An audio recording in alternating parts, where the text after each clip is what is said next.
Então ficou assim, meus amores, essas lindezas, essas fofurices aqui, fácil de fazer, vai pouquinho material, vocês viram? A gente faz a dobradinha da pétala, dá 2 pontinhos e depois é só costurar a pétala.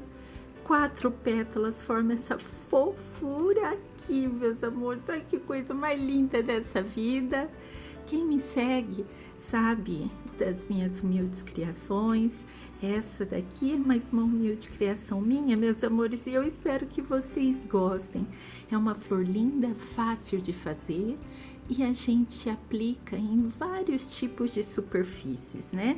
Podemos bordar toalhas, enxovais no geral, decorar quadros, bonecas e, em especial, acessórios infantis. Espero que vocês estejam gostando. Se vocês estão gostando, por favor, deixem um joinha, compartilhem o vídeo. Muito obrigada por todo o carinho, nunca vou cansar de agradecer.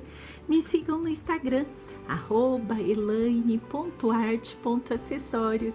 Fiquem com Jeová, um beijo e até o próximo vídeo.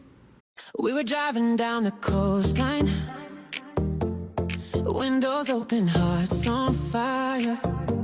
You were laughing through the sunlight. Every word took me higher. And maybe we were just too young, but it felt like forever then. Every heartbeat, every song, I do it all again.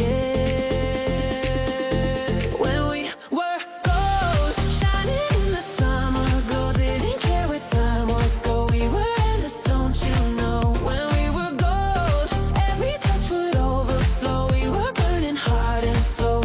Now I miss that kind of glow.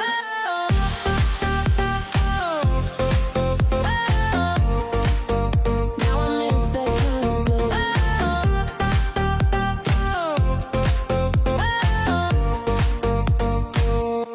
Every night felt like a movie.